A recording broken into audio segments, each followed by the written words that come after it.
Salam alaikum beaucoup BTV, c'est un plaisir de vous retrouver après un long moment. C'est une série d'entretiens exclusifs. Nous avons le plaisir de recevoir un ami, un frère, Bargnois, un jeune très engagé, à la personne de Djiby Laye Seck. Djiby ñu ngi lay nuyu di la ziar di am mbégte di la dalal tey si suñu émission entretien exclusif. Abdou, bon, merci maa ngi jaajëfal si opportunité bi ngeen ma jox aussi pour def émission bi. Di remercier aussi seen équipe technique bi di nuyu mbokk téléspectateurs yëpp di nuyu waa Bargny di nuyu képp koo xamante yaa ngi toog di seetaan émission bi di wax ne c'est un plaisir tey jii mu ñëw si seen locaux yi pour def entretien bi xamante ne bon ça fait des mois bëggoon naa opportunité def ko donc tey la am possibilité pour def ko donc maa ngi remercier si invitation bi. waaw di la remercier yow aussi c'est vrai que yàggoon nañu bëgg entretien bi ñu gis ne depuis quelques mois tu fais l'actualité de Bargny ñenn ñi dem ba tuddee la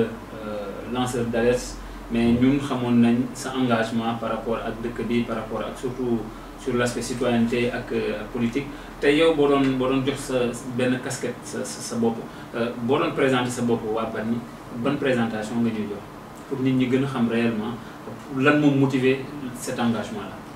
Bon man pour casquette donc lépp damay génne côté politique bi parce que donc peut-être amoon naa ci tuuti parcours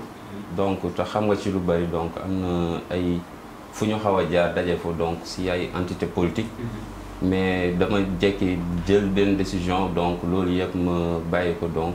après si la décidé comme en tant que citoyen engagé aussi ma ne léegi donc lépp loo xamante engagement la boo xamante war naa ko mën a jël si sama commune donc damay nekk si lancé boobu donc di joxe sama contribution ak sama di donc je dirais pas lanceur d'alerte mais dama naan un citoyen engagé tout simplement. D'accord, mais en tout cas merci beaucoup sur cet engagement ñu sama première question. ñu gisoon la ci fan yële nga nekkoon di wax sur le foncier mu am benn nan laa ko mën a waxee quelque chose boo xamante ne dafa xaw a lëndëm. am na ñoo xamante ne ñu ngi wax mais qu'est-ce qui a motivé ces recherches là ba nga ñëw nga décider ne da nga koy génne au devant des Bargnois ku ci nekk mën a xam. Bon loolu li ko motivé donc peut-être secteur la boo xamante xam naa ci lu bari donc par rapport à yeneen Bargnois yi donc te d'habitude donc dama amoon habitude di topp suñu équipe municipale yi donc moo tax chaque jour dama yu si bëri donc dama ko doon fekkee ay délibération yu bëri yu amoon si foncier bi donc ma dem ba am base de données bu bëri donc ba xam fu ñu toll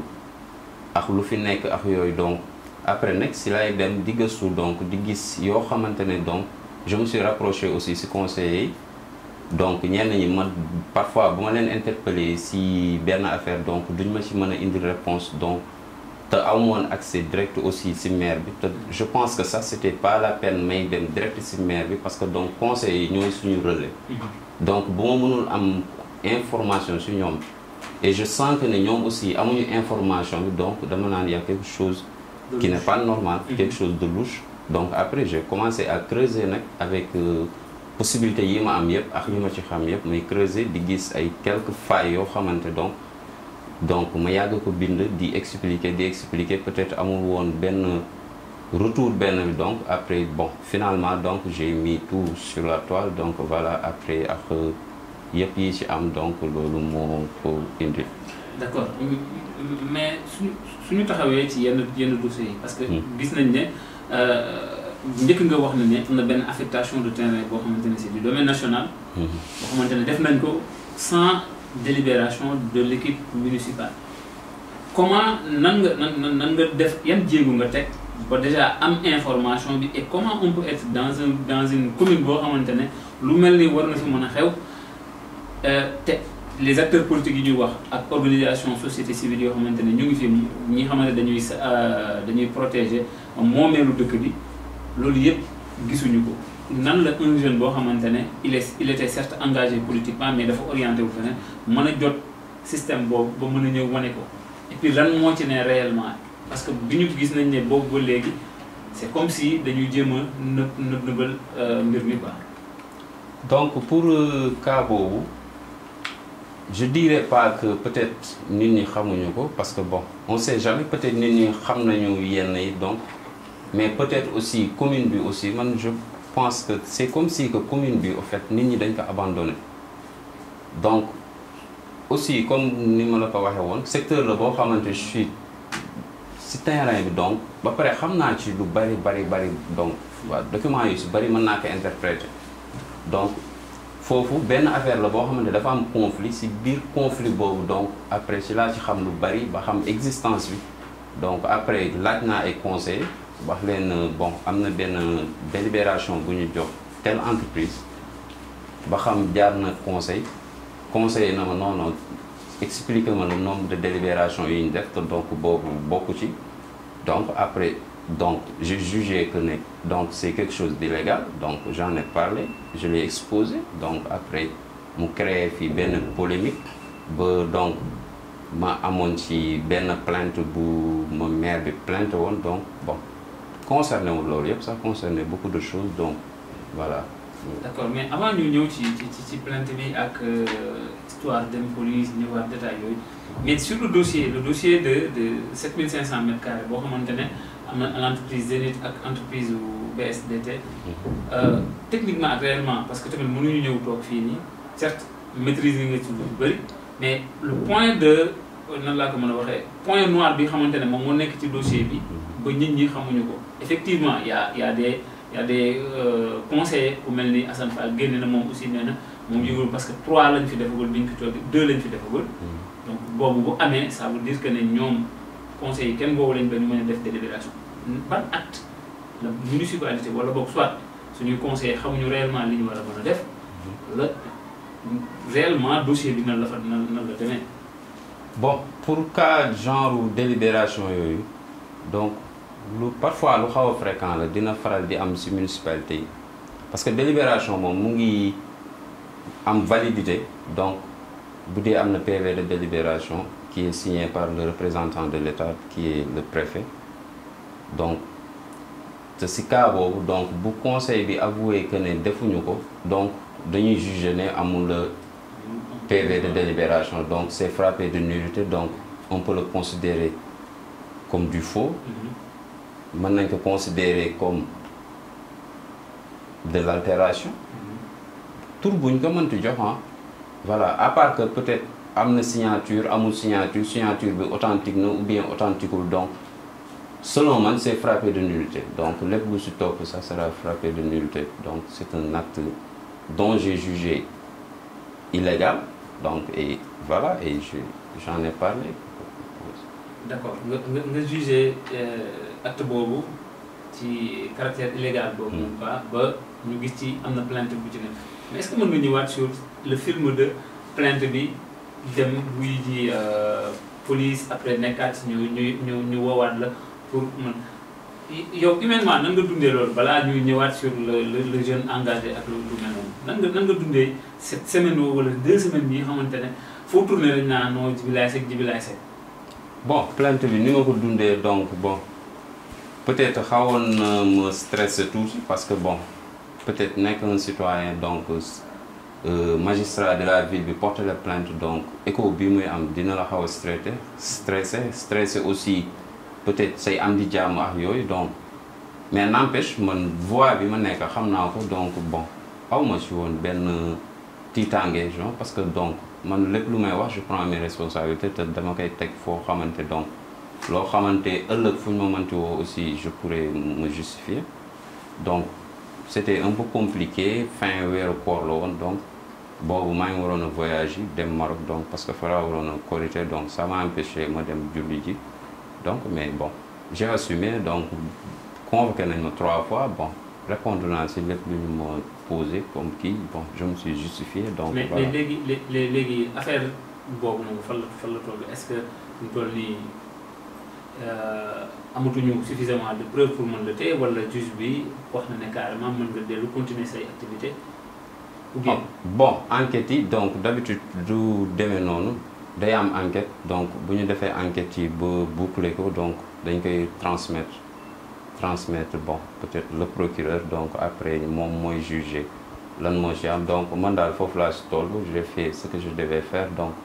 je reste à l'écoute. Donc voilà, à tout moment le dossier peut être réactivé. Ouais, parce que bon décision yooyu si moom la dépendre donc voilà man li ma waroon def naa ko li ma waroon défendre sama bopp donc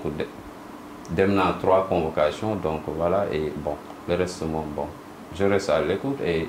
je me prépare daal à toute éventualité de toute façon. D'accord, merci beaucoup par rapport à ci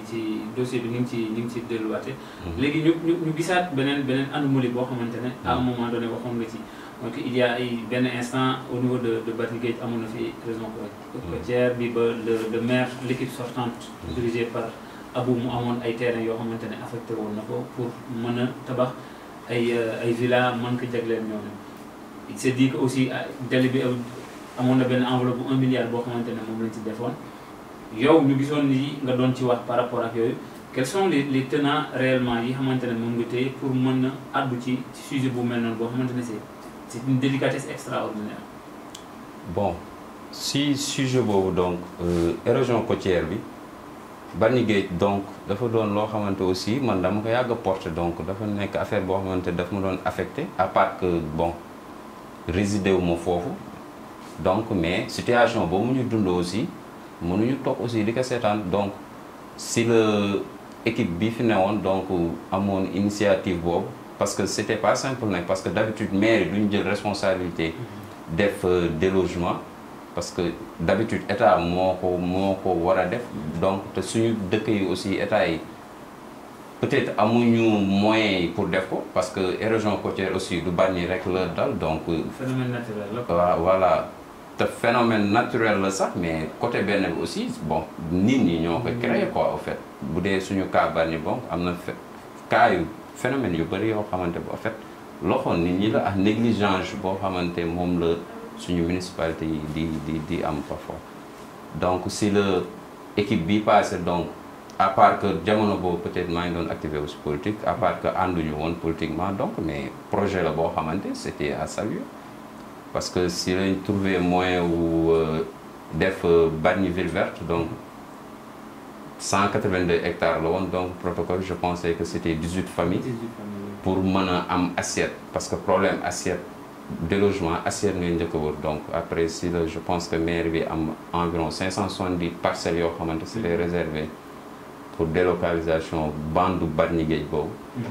donc si le Sénélec joxe woon appui 1 milliard 1 milliard boobu xamante andi woon na nag benn polémique donc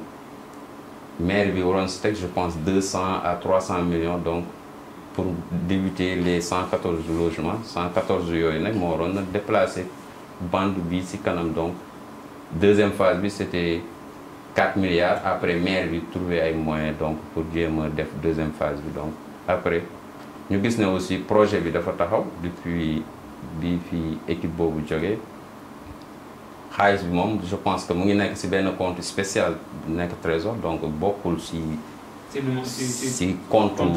municipalité bi donc c'était destiné tout simplement pour projet bi bon je pense que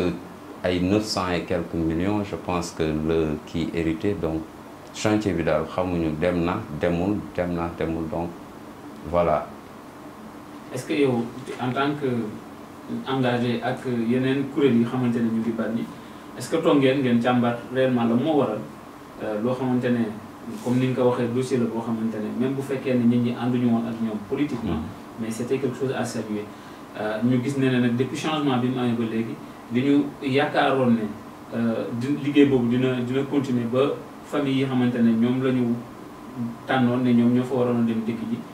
liggéey bi arrêté na yéen est-ce que waxtaan ngeen ci ba teg ngeen ay stratégie pour mën a waxtaan ak l'autorité municipale pour mën a wéyal liggéey boobu. bon man moom waxtaanuma ci ak autorité yi donc peut-être daanaa ci waxtaan ak conseil parce que man chaque jour. conseil yi man ñooy sama relais ci municipalité yi noonu lay def parce que on se connaît ñun ñëpp donc mas nañ ci ñoom wax conseil mais maire bi mas na proposé dégg naa que ne daf koy jaay parce que bu paree dañ koy jaay parce que kenn mënu ko séddaale genre du genre affaire yooyu donc conseil yi moom dañ ci opposé woon parce que je pense que problème séddale je pense que bande Bargny Gueye première ligne bi je pense que normalement 114 logements war na leen a mën a déplacer. lu tax nekk yeggul fonds yi mu ngi fi woon surface bi mu ngi fi woon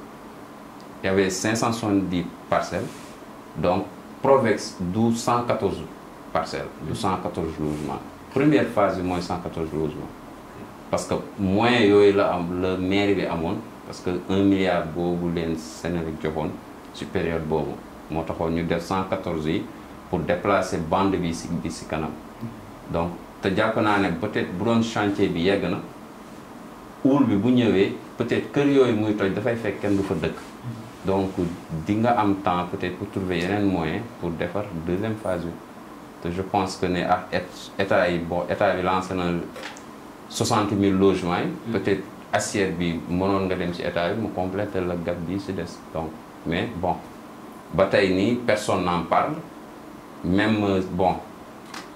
Facebook personne n'en parle conseil municipal personne n'en parle man en réalité on comprend pas quoi en fait. léegi xam nga man particularité Bargny mooy que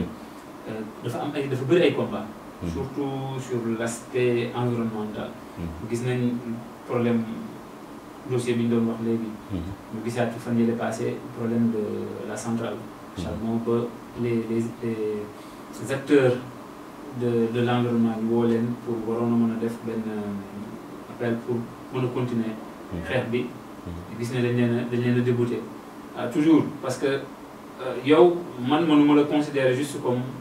un ex engagé politiquement parce que xam naa ne ci vie bi ci dëkk bi am nga ci taxawaay bu baax est-ce que y a des links yow ak acteurs yooyu pour continuer fësal liggéey bi wala ba léegi yow da nga nekk dans ton coin rek solo di continuer di creuser pour juste donner des informations.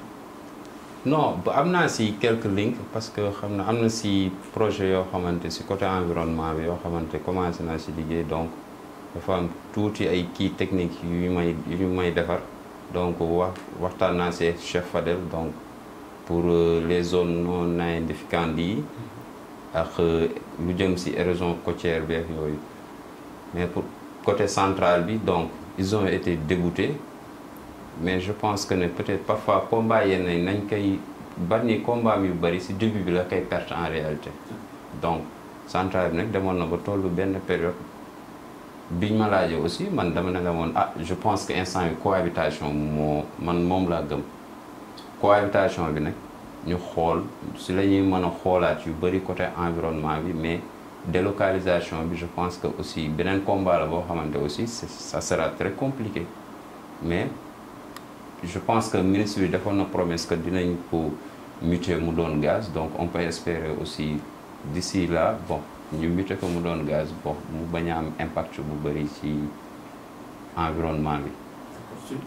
su ma déggee say wax man bëgg naa ñu taw ci benn mot boo lancé. mooy que fu ñu toll nii cohabitation.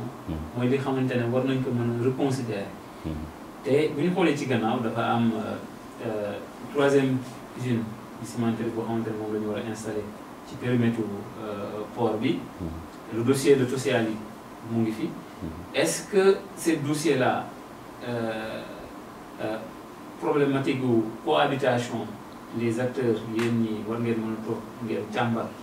est-ce que cohabitation war na mën a ne wala ba léegi comme ni ñu daan xeexee ne non waru fee am ba léegi taxawaay boobu yow bëgg naa xam sa point de vue par rapport à ça par rapport à dossier yi xamante ne bu ñëwee forcément Bargny day changer est-ce que ce sera en bien ou bien est-ce que ce sera en mal mais forcément Bargny day changer léegi nag bon peut-être que impact bi fii ak quelques années lañ koy xam mais yow bëggoon naa carrément nga wax ci si est-ce que cohabitation par rapport à ces dossiers là war na mën a. bon man moom sama point de vue si cohabitation bi si centrale bi laa ko gis parce que stade bi mu toll moo tax. xam nga newul ci stade chantier wala loolu peut-être xeex nañu bon perdre combat bi ba mu tollu fenn fi bu tolloo fenn fi nag da ngay reculer nga xool beneen moyen combat mais lu jëm ci beneen cimenterie loolu moom it na ne même pas question parce que bon Bargny au fait man Bargny amatul poumon boobu sax en réalité donc yooyu mën nga ko xeex parce que commencé gul peut-être. Et le dossier de Tossiali aussi. Dossier de Tossiali, je pense que c'est un dossier le boo xamante c'est avorté d'avance donc nii lañ naan dina am du am à part que ZES bi titré woon nañu ko donc l'assiette était réservée mais je pense que c'est un dossier qui est avorté d'avance à part que aussi le premier ministre actuel jamono bi mu ne opposition aussi il n'était pas d'accord ci dossier boobu donc l'honorable député aussi Saliou Ndione gisoon nañ ko ci première intervention aussi mu souligner affaire Tossiali donc on peut avoir espoir que ni Tossiali bi du am. baax na bon nañ jàpp ne comme ni nga ko waxee espoir boobu ñu continuer am espoir par rapport à ces deux dossiers yoo xamante ne seen implantation yëngal na lool sax waa Bargny tey bu ñu continuer sur l'actualité parce que dañ ne entretien il faudra que ñu xool yeneen aspects yi xamante ne yow tamit am nga ci taxaw seetlu tey sur la recomposition politique de Bargny parce que kii di politique forcément lanceur d'alerte yi ak nu ñu leen mën a waxee seen taxawaay da ci daf koy impacté tey sur la recomposition de paysage politique ñu ngi acheminé wu ci ay élections yoo xamante ne pour xoolaat na équipe bi dañ koy renouveler wala dañ koy changer ban gis-gis nga gisee paysage politique bu Bargny est-ce qu'il y a des potentialités en termes de leadership wala ñoo xamante ne war nañu mën a ñëw mën a changer dëkk. Bon côté politique peut-être du woon sujet boo xamante sax bëggoon naa ci wax lu bari mais je pense que aussi Bargny potentiel moom am na Bargny mosuñu am problème leadership mosuñu am problème leader donc am nañu ko peut-être équipe bi peut-être pas pour sànni leen xeer ou pas à part que même bu fekkee am nañu ay contradictions mais je pense que ne Bargny jamono bii li mu soxlawul coloration politique dañ tollu stade boo xamante benn bloc man moom loolu lay woo acteur politique yëpp benn maanaam en réalité équipe lañu soxla pour jéem a fàtte su mantu politique yi parti politique yi jéem a reconstruire Bargny parce que Bargny soxla na ku ko reconstruire mais ñu bañ a chaque jour dem ci aspect politique boobu donc voilà sinon ci même circuit bi rek lañ nar a continuer au fait parce que lu bari daf fi yàqu donc lu bari daf fi yàqu y a beaucoup de choses à corriger voilà surtout ci aspect foncier bi du bari dañ ko war a corriger côté environnement bi aussi y a beaucoup de dégâts yoo xamante il faut rectifier ça te je pense que loolu soxla na aussi population bi yëpp acteurs politiques yëpp def bloc def benn équipe pour régler problème yooyu. léegi nag doon nga wax ne y a beaucoup de choses yoo xamante ne côté environnement war nañ ko corriger di rappeler tout simplement que ne période bii nii Bargny day am benn affluence au niveau de plage bu Bargny bi te dégg nañ mardi passé am na ci benn gone boo xamante ne malheureusement dafa géej bi daf ko jël te di ko jaale moom ak ay mbokkam yéen par rapport ak rien que parti boobu est-ce que aujourd'hui yow tey boo doon diglee yan stratégie la ñu war a mën a teg pour mën a au moins parce que mënuñu wax ne loolu bokkul ci environnement bi mënuñu ko wax parce que géej gaa ngi fi Bargny moom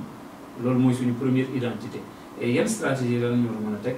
pour mën a au moins aar ñi xamante ne ñu ngi fay ñëw ba pare def ko une zone économique boo xamante ne même bu fekkee ne 1 mois la 2 mois 3 mois wala une semaine au moins ña fay nekk ñu mën a yëg ne nit ña fay ñëw ñu ngi indi koom ba ñoom tamit yokkute mën a am ci ñoom ban yan conseil ngay génne ci loolu. bon man conseil yi may génne ci côté boobu parce que plage boobu en fait mooy suñu vitrine mooy lii visible en fait booy romb donc te moom lañ dese donc mais je vois que ne aussi c'est comme si municipalité bi daf ci génn loxoom donc y a de l'anarchie là-bas parce que bon gis naa fa ñuy defar ay clôture ay environ 200 mètres carrés c'est comme si que c'était privé te plage bi aussi ñëpp ko moom donc war nañ ko organiser de telle sorte que aussi du doon lu privé à part que maire bi mën na ci dugal loxoom am ci ay recettes ba pare maître nageur yi fa nekk aussi ñu organiser leen donc accompagner leen aussi pour surveillance bi aussi gën a ñoŋ. d'accord Djiby mais xam nga yow man tey sa venu bii nii dama bëggoon ñu dugg ci dans les dossiers en profondeur. Mais c'est comme si dafa c'est pas que da nga koy éviter. non pas éviter. pas éviter mais bu ñu taxawee foofu. même ne serait-ce que la partie bi nga xamante ne station bi mu ngi foofu noonu. bëri woon na ay polémique yu bëri sur l'attribution de espace boobu ak ci gannaaw yan est-ce que mën nga te man xam naa ne am na loo ci xam duggoon nga ci carrément par rapport à ça. Pourquoi ces polémiques yoo xamante ne à chaque fois bu ñu yëkkatee mbir boo xamante ne le foncier la mu war a mën a am est-ce que transparence mënul am ci foncier. bon partie boobu bon xam naa ci lu bari parce que donc ay jamono bii fi équipe beneen bi ne fi la mu fekk bi ñuy def projet zonage bi donc parce que service technique yi dañu bañoon ne duñ ko délibérer parce que dafa compris zone entre domaine public maritime ak domaine public de l'État mooy les lacs les bassins de rétention et cours d'eau donc kenn mënu ko ci immatriculer donc moo tax te station bi fi mu nekk donc jëm ci pont bi ñëpp xam nañ ne zone de décompression de la mer la woon donc moo taxoon moo amoon ay bêtes en réalité donc kenn mënu ko immatriculer après nag léegi moo tax projet zonage bi la ñu approuvé woon projet zonage bokkul la nga délibéré assiette beneen technique la woon pour municipalité bi mën a exploiter assiette bi donc bah, c'était sur 7 hectares donc ñëw ba ci emprise route nationale bi donc après nag si changement équipe bi il s'est trouvé que aussi am na famille bu koy réclamer mooy la famille Sène bu doon réclamer foofu donc doon dox pour ñu régulariser ko entre temps aussi si la délibération MK bi existait donc après mu créé polémique aussi donc ak famille bi affaire bi indi foon ay conflit ba ñu opposé woon si demande de bail bi je pense que ba amul woon bail à la fin daal mujjee nañ ko délibéré donc xaw ma nan lañ def nag ba distraire ko donc génn ko si domaine public de l'État bi parce que bon même bu fekkee les services techniques ñoo ko def aussi c'est attaquable parce que mënuñu ko jël reverser ko noonu dans le domaine national donc mooy comme. ce qui veut dire que ne foofu noonu possibilité pour mën a attaquer décision bi ñu fa jël. ça existe am na. maire bi la ñuy attaquer ou bien c'est l'État qu'il faudra attaquer. non il faut attaquer l'État parce que bu ko maire bi defee représentant de l'État approuvé ko donc il faut attaquer l'État du Sénégal avec sa argumentaire te foofu boo ko mappee map l'an 2000 ndox moo fa nekk donc ñun fii lañ juddoo xam nañ ko. te zone de décompression yooyu bu ñu ko rembler donc géej gi du fa mën a décompresser ci donc te Bargny ñaari zone de décompression yooyu moo fa amoon mooy xulub ak foofu donc moo tax boo seetloo xulub daawul am barax mooy ñax bu sew bu gudd bi parce que day am benn période ndoxu géej lay am donc ñax mënu si dund ko en réalité donc loolu moo daal sauver Bargny géej léegi boo xoolee diggu Thiawlène bi transfert de problème lay doon léegi boo rembler zone de décompression yi aussi ak port bi donc façade bu Bargny Géej moo fi des mais oul daawul am chaque at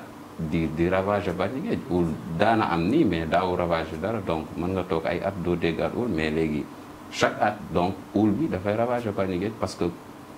conséquences yi aussi loolu daf si jouer am na zone yoo xamante kenn mënu ko immatriculer remblai bi fa nekk man je me suis opposé. Pourtant ça continue remblai même boo fa demee fii nii mu ngi continuer c'est comme si que jusqu'à présent bëgg nañu foofu def ko zone boo xamante ne soit xaw ma ndax dañ koy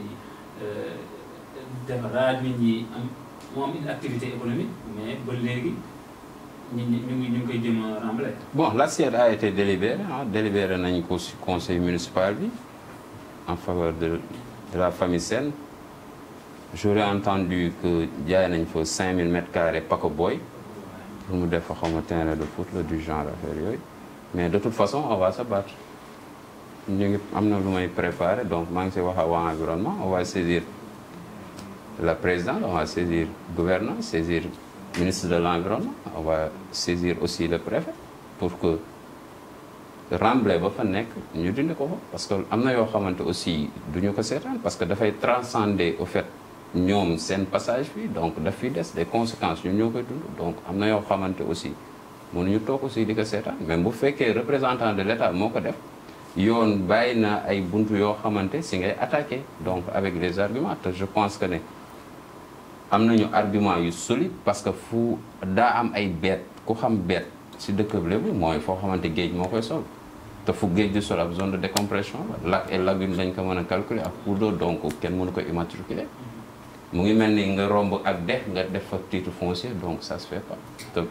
te dafa bari commencé bari si commune bi mooy comme extension port bi côté route nationale bi mooy dexu Mbaliboor bi aussi extension bi titre bi dafa ñëw foofu donc 250 mètres dafa ñëw te donc waruñu titrer dex gi. Et en parlant de côté Mbaliboor parce que je me rappelle que am na ci benn moment ñu amoon problème de délimitation commune de Bargny ak commune de Diamniadio ba nga amoon ci ay éclairage yoo xamante ne même bu fekkee ne c'était officieuse nga ko defee woon ñoom mën nga ñu ñëwalaat sur les limites officielles de Bargny commune de Bargny ak commune bu Diamniadio ak lan moo andiloon nu mu tudd ça incompréhension boobu par rapport ak les délimitations des deux communes. Bon, parce qu'à l'époque, je me rappelle parce que tu étais très actif par rapport à ce sujet-là. Non, bindoon naa si parce que peut-être ñoom avant ñu siy def jéego yenn yi bon am na loo xamante def naa ko en privé. Parce que je me rappelle bi problème bi amee donc lijjanti naa décret yi am ko peut-être ñun ñi amuñu culture di ut journal officiel yi donc xool limites yooyu donc après ma jël ñaari décret yi. Donc teg coordonnées yi donc sam papa sax moo ma doon tegal coordonnées yi donc ma teg ko si machine bi ma xool di xool problème bi mais c'était compliqué pour ma xam fan la problème bi ne mais problème bi donc faille bi bon daanaka 6 heures du matin laa koy soo gis parce que guddi googu nelaw ma noonu laa mel quoi sëgg si affaire bi ay 6 heures du matin ma am kenn koo xamante woo naa ko ku mu mënul wax turam ma woo ko après moom mu woo waa ANAT je pense que ANAT jour boobu 7 heures yeewu nañ après ñu ne li ma wax mënul nekk ma ne leen li ma wax moo nekk après ñoom ñu vérifier ñu xam ne aussi li ma wax moo nekk je pense que problème 400 hectares la boo xamante Diamniadio daf ko tubbu dugal ko quoi en fait après nag peut-être maire bi nag moom peut-être moo amul moyen yi peut-être wala xam-xamu attaquer loolu te si man c'est quelque chose de très simple parce que deuxième décret bi concerné wu lu jëm Bargny Diamniadio donc au niveau de Sangalkam voilà ay quelques communes yu ñu fàtte woon ci recensement bi donc moo tax ñu rajouté ko donc ñooñu yokk en surface donc Diamniadio mënul yokk en surface te amul commune buñ ci dolli donc 400 hectares boobu moo ci dugg te 400 hectares boobu donc boo xoolee deuxième décret bi nga xool annexe yi limite bi ni muy changé ci commune Diamniadio boo xoolee yeneen annexe yi par exemple ay yeen tu vois que les limites du changer foofu donc coordonnées yi changé wul donc après j'avais jugé que c'est du faux man moom interprétation boobu là ça ma ne bon. Mais est-ce que c'était confirmé que effectivement délimitation Bargny ci côté gendarmerie bi ou pas? Bon ci côté gendarmerie bi fa la yemoon bi ñu koy liggéey parce que mooy ci jamono Omar Gueye bi. Peut-être maire bi fi ne woon s'est battu pour récupérer loolu dugal ko ci Bargny donc mais fa la yemoon officiellement léegi nag ci deuxième décret parce que ñaari décret s'orienté wul genre rectificatif la rek donc est-ce que mat na sax 3 mois intervalle ñaari décret yi pour quartier yooyu ñu fàtte woon donc mais xaw ma nag maire bi fa lañ ci mujjee donc pour attaquer décision boobu mais man bon woowoon nañ ma si ba ñu demoon si Jaraaf Moussa Ndione donc doon trouver ay solution affaire yooyu ak maire bi mais bon affaire bi mujjewul antu man moom waxoon naa leen sama position nee naa leen man document bi ni ma ko gisee moom il faut porter plainte pour faux usage de faux. Porter plainte à l'encontre de la commune de contre X pour faux usage de faux. D'accord. Parce que ñi ko defar ñëpp a ngi fii kenn deewu ci donc kenn moo ci génn àdduna récemment mooy Ousmane Seck ñu bi ko jaale donc ñi ko defoon ñu ngi fi ñi ko liggéeyoon aussi xam nañ ni liñ liggéeyoon donc faut porter plainte mais nag bon xaw ma nag bonne position la ci maire bi jël donc parce que waxoon naa leen du problème mu bind présidence wala affaire yooyu parce que boo bindee présidence peut-être Bargny mën na perte parce que foofu problème politique lay doon après donc dañuy obligé ne non bàyyi ñu tranché donc te xamoo ba xam yaay am faveur donc mais puisque ñiy liggéey document bi ñu ngi fi xamoon nañ liñ liggéey donc bu amee changement te ñoom yëguñu changement bi il faut je pense que il faut porter plainte bu boobaa ñoom ñëpp dinañ leen convoquer ñu xam fan la faay bi nekk 400 hectares yi nan la jékkee du jour au lendemain dugg Diamniadio c'est ça. C'est vrai qu'il faut porter plainte. Maintenant, vous nous mettez en arrière pour essayer de conclure un tout petit peu. Nous disons que l'ingé défini, trouver des informations, éveiller cette population. Est-ce que vous avez formé pour, non pas pour nous donner de l'aide, mais au moins pour que aussi, nous pouvons dupliquer, faire bi, pour que nous parce que nous nous population bi gën a mën a éveiller gën a mën a comprendre enjeux yi fan la toll est-ce que vous n'êtes pas esselé par rapport ak ci liggéey bi nii. waaw parfois moom c'est un peu désolant nag da ngay bëgg reculer bàyyi sax parfois ça say mbokk na la mais bon bàyyi di noppalakul genre affaire yooyu parfois tu te sens seul quoi au fait à part que am na ñoo xamante di nga déggoo ñoom waaw di nga déggoo ñoom. mais parfois mënoo ko muñ aussi parce que aussi fi nga xamante fi nga juddoo nga dëkk fi aussi am fi njabootu wër fi màggee donc am na yoo xamante mënoo ko gis donc nga xam ko même bu dee du yow rek yaa ko xam sax peut-être ñeneen dañuy juger que dañuy noppi donc man loolu man moo ko def sama conscience donc je me juge que damay foncer lu ma ci am jëla en fait. En tout cas, ça a été un plaisir de nous recevoir, mais c'est ma dernière question. Moi, par rapport à ce que nous avons fait, côté foncier, l'environnement, c'est un tableau c'est noir, c'est à la limite de faire ragler d'un instant. Mais est-ce qu'il y a quand même des motifs d'espoir par rapport à cette commune commune d'histoire, commune de Machallah, est-ce que tu as dit ci liñ fi wax yépp wala boog dëkk bi ni muy demee am na ay motifs d'espoir yoo xamante ne bu ñu jógee teel a jóg teel a ngemb comme ni ñu koy waxee mën nañ ko redresser ba alhamdulilah ba dëkk bi teguwaat fu mu war a teg. si man bon Bargny pertagul lu bari à part que yàqu-yàqu bi bari na mais yu si bëri mën nañ ko rattraper donc bu dee côté foncier suuf day jeex comme on le dit. peut-être àll bi ñoom ñoo dese assiette mais ñun amatuñu suuf donc Bargny mënatul dundee suuf municipalité bi mënatul dundee suuf loolu moo tax Bargny avenir économique am ci man mu ngi nekk ci lotissement non pas les entreprises parce que entreprise en réalité li ñuy verser fii donc dundalul Bargny quoi en fait je pense que ci lotissement Wasawaay la ne 1691 zone partie industrielle je pense que avenir Bargny foofu la nekk parce que lotissement Wasawaay c'était 16 hectares à usage industriel au profit de la commune te lotissement bi dafay ànd ak port bi donc comme suuf amatul loolu mooy patrimoine Bargny bi nga xamante ne loolu lay dundee ëllëg te selon man du lotissement yoo xamante sax da nga koy céder parce que boo ko cédee les entreprises aussi dañ koy régulariser par voie de bail après ñu titrer ko donc après ëllëg ñu jaay ko doo ci amati mais je pense que mën nga ci joxe ay permis d'occuper donc mu doon sa patrimoine nga titrer ko je pense que loolu la fi Bargny dese le reste mooy def le tout déloger Bargny Géej yóbbu leen Bargny ville verte donc boo ko déloger tu auras 5 hectares et demi de côte donc foofu suba mën na am beneen investissement boo xamante commune bi mën na ko def di nga mën a récupérer littoral boobu je pense que loolu moo fi def le reste moom combat ci côté environnement yi moo fi nekk mooy def le tout ba zone de décompression yi aussi ñu dindi ko digue yi barrage bi canal bi donc yooyu yëpp ñu curé waat ko occupation irrégulière yi fa nekk aussi c'est très compliqué mais il faut les enlever donc ñu Bargny mën a kii le reste nag mooy peut-être côté Sococim côté central bi donc ak parce que si man Sococim li ma si yàgg wax chaque jour mooy que le fait que ñuy seen matière première ñu koy teg à ciel ouvert j'étais contre benn période la ñu koy muur mooy buy taw te muuruñu ko pour environnement mais pour seen produit ba yàqu te charbon aussi mënoo ko bàyyi à ciel ouvert parce que ñun suñu vent la nord côté nord lay jógee presque 9 mois donc ça veut dire que Sococim looloo tax impact bi di nekk si ñun te yooyu peut-être yu ñu mën a waxtaan ak Sococim la aussi ba trouver ay solutions parce que Sococim aussi si suñu patrimoine la bokk à part que lu mu nuisible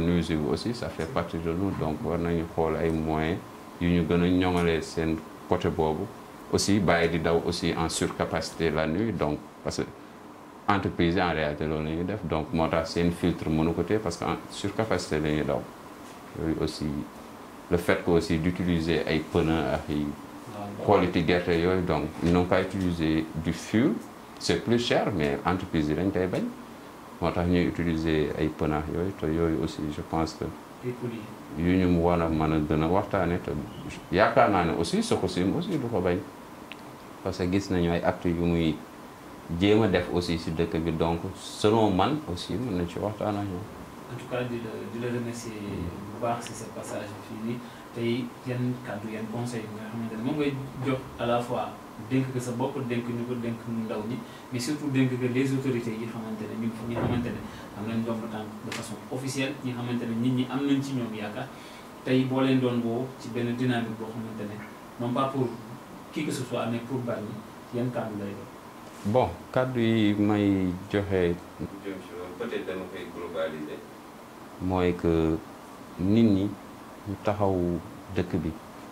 parce que peut-être am na yu ñuy jéem a def peut-être mënoon nañ ko bañ a def am na ñoo xamante peut-être ñooñu gënoon a jege pour def ko parce que waruñu xaar peut-être ñun en tant que jeune ñuy jóg di def yenn yi